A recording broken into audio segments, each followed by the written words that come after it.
Uttarbanga medical college হাসপাতালে খোলা রয়েছে ওপিডি। লাইনে দাঁড়িয়ে ডাক্তার দেখাচ্ছেন রোগীরা। হাসপাতালে ডাক্তার দেখাতে কোনো রকম অসুবিধা হচ্ছে না রোগীদের, এমনটাই জানাচ্ছেন যারা আসছেন রোগীরা। তারা এই মুহূর্তে যে ছবিটা আপনাদেরকে দেখাচ্ছি, উত্তরবঙ্গ মেডিকেল কলেজ হাসপাতালের ছবি দেখাচ্ছি, সেখানে ওপিডি বিভাগ, সেই ওপিডি বিভাগ খোলা রয়েছে। লাইন দিয়ে দাঁড়িয়ে রয়েছেন রোগীরা, যারা পরিষেবা নিতে আসছেন তারা সেখানেও রয়েছেন। সেই ছবিটাও আপনাদের সামনে তুলে ধরছি। এবং রোগীরা যারা পরিষেবা নিতে আসছেন তারা যেমনটা জানাচ্ছেন যে হাসপাতালে ডাক্তার দেখাতে তারা আসছেন, সেক্ষেত্রে তাদের কোনো অসুবিধা হচ্ছে না, অর্থাৎ পরিষেবা তারা পাচ্ছেন। আরও একবার জানাই, উত্তরবঙ্গ মেডিকেল কলেজ হাসপাতালে সেখানে ওপিডি খোলা রয়েছে। রোগীরা তারা আসছেন লাইন দিয়ে, যেভাবে নিয়ম করে এক এক করে রোগী ভেতরে যান ঠিক সেভাবেই কিন্তু এক্ষেত্রে তাই হচ্ছে। এবং তারা কিন্তু জানাচ্ছেন যে কোনো রকম কোনো অসুবিধা তাদের হচ্ছে না। আমাদের সঙ্গে সরাসরি রয়েছেন আমাদের প্রতিনিধি রয়েছেন, আমরা কথা বলে নেওয়ার চেষ্টা করব। একেবারে উত্তরবঙ্গ মেডিকেল কলেজ হাসপাতালের সামনে থেকে রয়েছেন আমাদের প্রতিনিধি, আমি তার কাছে জেনে নেওয়ার চেষ্টা করব যে এই মুহূর্তে সেখানে ঠিক কি পরিস্থিতি, যারা রোগীরা রয়েছেন তারা আসছেন তারা কি বলছেন।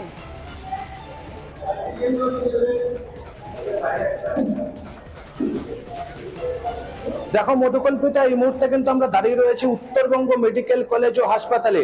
আমি একটু দেখানোর চেষ্টা করব আমার পেছনে ওপিডি বিভাগ। এই ওপিডি বিভাগে কিন্তু সকাল থেকেই রোগীরা আসছেন এবং নিয়মিত যেভাবে ডাক্তার দেখান তারা সেভাবে কিন্তু ডাক্তার দেখাচ্ছেন।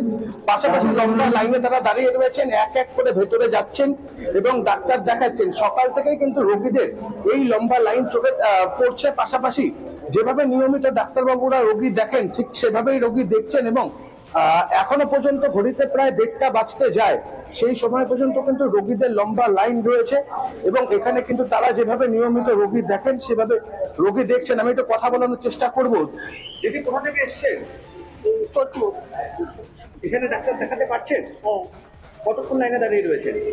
এই ধর 2-3 ঘন্টা হয়ে গেল। ডাক্তার দেখছে? হ্যাঁ। কোনো রকম অসুবিধা হচ্ছে ডাক্তার দেখাতে? না। এখানে পরিষেবা সচল রয়েছে? হ্যাঁ, সচল। দিদি, কোথা থেকে এসছেন? রাজগঞ্জ। ডাক্তার দেখাচ্ছে? হ্যাঁ, দেখাচ্ছে। পরিস্থিতি কিরকম রয়েছে এখানে? ভালো। স্বাভাবিক রয়েছে পরিষেবা? কোনো অসুবিধা হচ্ছে না। রোগীরা যেটা জানাচ্ছেন যে তারা কিন্তু প্রায় 1-1.5 ঘন্টা ধরে দাঁড়িয়ে রয়েছেন এখানে ডাক্তার দেখাতে, তাদের কোনো রকম অসুবিধা হচ্ছে না। পাশাপাশি এখানে ডাক্তারবাবুরা দেখছেন সকাল থেকে কিন্তু রোগীদের এমন ভাবে লম্বা লাইন চোখে পড়ছে। সকাল থেকেই রোগীরা এখানে আসছেন এবং ডাক্তারবাবুরা তাদেরকে প্রেসক্রাইব করছেন বিভিন্ন রকম পরীক্ষা নিরীক্ষা কিন্তু তারা কিন্তু লিখে দিচ্ছেন। এবং গোটা উত্তরবঙ্গ মেডিকেল কলেজ ও হাসপাতালে এমার্জেন্সি সহ ওপিডি এবং প্রত্যেক কটি বিভাগে কিন্তু এমন ভাবেই রোগী পরিষেবা দিয়ে চলেছেন ডাক্তারবাবুরা। একদিকে যখন জুনিয়র চিকিৎসকেরা আন্দোলন করছেন, পাশাপাশি ঠিক ওপিডিতে কিন্তু সিনিয়র চিকিৎসকেরা কিন্তু পরিষেবা সচল রেখেছেন। গতকাল মুখ্যমন্ত্রীর যে ঘোষণা ছিল প্রায় 27 জনের মৃত্যু হয়েছে কিংবা প্রায় কয়েক লক্ষ মানুষ পরিষেবা থেকে বঞ্চিত, এমন কোন চিত্র কিন্তু লক্ষ্য করা যাচ্ছে না উত্তরবঙ্গ মেডিকেল কলেজ ও হাসপাতালে। দীর্ঘক্ষণ ধরে কিন্তু লাইনে দাঁড়িয়ে রোগীরা কিন্তু ডাক্তারবাবুদের দেখাচ্ছেন এবং তাদের সমস্যার কথা ডাক্তারবাবুদেরকে বলছেন এবং তাদের সমস্যার মতোই কিন্তু যে ট্রিটমেন্ট চলার কথা সেই ট্রিটমেন্ট চলছে উত্তরবঙ্গ মেডিকেল কলেজ ও হাসপাতালে। সমস্ত রকম বিভাগেই কিন্তু সমস্ত পরিষেবা সচল রয়েছে উত্তরবঙ্গ মেডিকেল কলেজ ও হাসপাতালে। মধুকল্পিতা। একেবারেই রঞ্জিত, আমরা তোমার মাধ্যমে সেই ছবিটা দেখছি উত্তরবঙ্গ মেডিকেল কলেজ হাসপাতালে, যেখানে রোগীরা তারা এসেছেন, তারা জানাচ্ছেন যে তারা পরিষেবা পাচ্ছেন, কোনো রকম কোনো সমস্যা হচ্ছে না তাদের, অন্তত এমনটাই বলছেন সেখানে আসা রোগীরা। এবং এই উত্তরবঙ্গ মেডিকেল কলেজ হাসপাতাল, যেখানে প্রত্যেকদিন অনেক রোগী তারা আসেন পরিষেবার জন্য। এবং এই মুহূর্তে দাঁড়িয়ে আমাদের প্রতিনিধি সেখানেই উপস্থিত এবং সেখান থেকেই তিনি প্রশ্ন করলেন বারবার রোগীদের যে তারা এখানে পরিষেবা পাচ্ছেন কিনা, অর্থাৎ উত্তরবঙ্গ মেডিকেল কলেজ হাসপাতালে সেখানে পরিষেবা পাচ্ছেন কিনা। সেক্ষেত্রে রোগীরা তারা কিন্তু স্পষ্ট করে জানালেন যে তারা পরিষেবা পাচ্ছেন, কোনো রকম কোনো সমস্যা তাদের হচ্ছে না।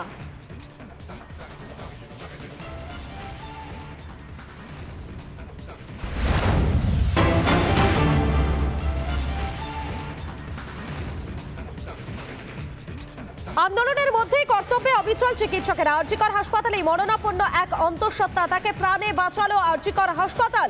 শারীরিক সমস্যা নিয়ে আরজিকরে আসেন বরাহনগরের আলমবাজারের এক প্রসূতি। প্রায় 4 ঘন্টা অপারেশনের পর এখন সুস্থ রয়েছেন আলমবাজারের সেই বাসিন্দা, এমনটাই কিন্তু জানা যাচ্ছে।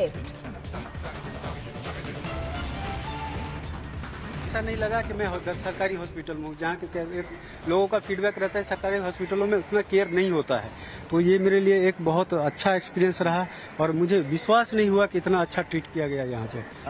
এই যে এখানে এই এখন ওয়েস্ট বেঙ্গলে বিভিন্ন জায়গায় বিভিন্ন হসপিটালে জুনিয়র ডক্টররা একটা মুভমেন্টে আছে, সেই জন্য বলা হচ্ছে যে হসপিটালের ট্রিটমেন্ট কিছুটা স্টপ হয়ে গেছে, সেটা কি আদৌ হয়ে? नहीं, मुझे कोई ऐसा एक्सपीरियंस नहीं लगा।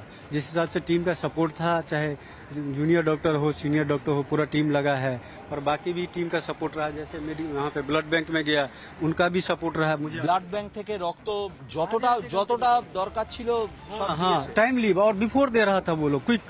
तो मेरे लिए ये अनएक्सपेक्टेबल एक्सपीरियंस है, मैं तो बिलीव नहीं कर सकता हूँ। और मैं मेरा जो दोस्त वगैरह है, मैं उनको बोला कि मैं हार्जिक में हूँ, तो उन लोगों को थोड़ा शौक लगा कि आप गलत जगह पर गए हो, वहाँ हड़ताल चल रहा है। बट मैं समझ रहा हूँ कि ये मेरे लिए बड़ा अच्छा टाइम था कि मेरे लिए सारा कुछ टाइमली सब कुछ हो गया। और आज मुझे डॉक्टर बोला कि वो डेंजरस जोन से बाहर है, तो मैं वाकई प्राउड फील करता हूँ। मैं थैंक यू बोलना चाहूँगा यहाँ के डॉक्टरों को कि मुझे बहुत ज़्यादा हेल्प, सारे डॉक्टरों को, हर एक पर्सन मुझे अच्छा सपोर्ट किया।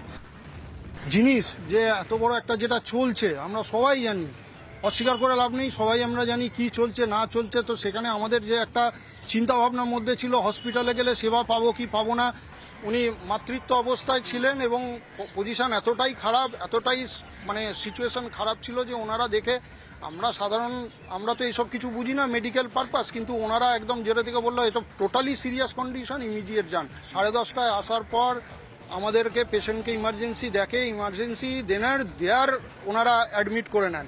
অ্যাডমিট করার পরবর্তীকালে আমাদের 4 ঘন্টা পেশেন্টের অপারেশন চলে, পুরো টিম। ওনারা খালি একবার বলেছে আপনারা আমাকে সুযোগ দিন, আমরা দেখছি পেশেন্টকে, আপনারা একটুখানি অপেক্ষা করুন। এবং খুব বড় যেটা ব্যাপার, এর মধ্যে আমাকে আর ব্লাড দরকার হয়, আরজিকর ব্লাড ব্যাংকে আমি কুর্নিশ জানাই, উইদাউট এনি হেজিটেশন সঙ্গে সঙ্গে ওনারা দেন। 11 ইউনিট মানে একটা মাইনাস বা আছে, ইনব্রেচিওর বেবি ছিল, বেবিকে সাস্টেন করা যায়নি, কারণ ওনারা বলেই নিয়েছেন মাকে বাঁচাতে হবে, কারণ মার অবস্থা যেরকম ছিল। এবং ওনারা সেটা দেখিয়েছে, আফটার অপারেশন ওনারা দেখিয়েছে টোটাল জিনিসটা। অল ইউনিট বেডের পাশে ঘিরে ওনারা শুশ্রূষা করেছে, ওনারা যেটা দিয়েছে শত শত কুর্নিশ ওনাদেরকে। আপনাদের শোনালাম যারা রোগীর আত্মীয়রা তারা আরজিকর হাসপাতালে এসেছেন এবং সেখানে আসার পর কেমন পরিষেবা পাচ্ছেন সেটা রোগীর আত্মীয়দের মুখেই আপনারা শুনলেন। আর এবারে আপনাদের শোনাই গতকাল নবান্নে বসে মুখ্যমন্ত্রী মমতা বন্দ্যোপাধ্যায় তিনি এই রোগী পরিষেবা নিয়ে ঠিক কি বলছেন, তার কি বক্তব্য একবার শুনুন। মানুষকে অলরেডি 27 জন মানুষ মারা গিয়েছেন, 7 লক্ষর ওপর মানুষ পরিষেবা পায়নি, 32 দিন হয়ে গেল, কাজ করছেন না জুনিয়র ডাক্তাররা এবং রেসিডেন্সিয়াল ডাক্তাররা অনেকেই।